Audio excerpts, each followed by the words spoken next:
ওঙ্কার বাংলায় সঙ্গে রয়েছে আমি শিল্পা। বিস্তারিত খবরের দিকে। পেট্রোল ডিজেলের পর এবার দাম বাড়লো সিএনজি গ্যাসের। এই নিয়ে 11 দিনে 4 বার দাম বাড়লো সিএনজি গ্যাসের। এর ফলে আরো বাড়বে পরিবহনের খরচ। মঙ্গলবার কেজি প্রতি সিএনজি গ্যাসের দাম বেড়েছে 2 টাকা করে।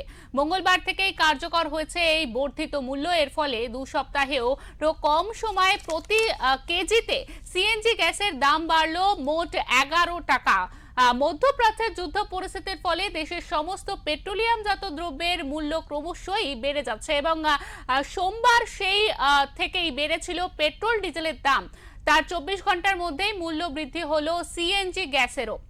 এদিন থেকে কেজি প্রতি সিএনজি গ্যাসের দাম বেড়ে 2 টাকা করে এবং এর ফলে অটো ট্যাক্সি সহ গণপরিবহনের ভাড়াও বাড়তে পারে, এমনটাই আশঙ্কা করছে যাত্রীদের মধ্যে বেশ কিছু মানুষ। এবং বিশেষজ্ঞদের মতে এখানেই থামছে না জ্বালানির মূল্য বৃদ্ধি। আন্তর্জাতিক বাজারে যুদ্ধজনিত পরিস্থিতি, সরবরাহ কমে যাওয়া এবং দীর্ঘদিন মূল্য স্থির রাখার জেরে তৈরি ক্ষতি সামাল দিতে তেল সংস্থাগুলির প্রতি লিটারের আরো অন্তত 33 টাকা বাড়াতে চাইছে বলে খবর পাওয়া যাচ্ছে।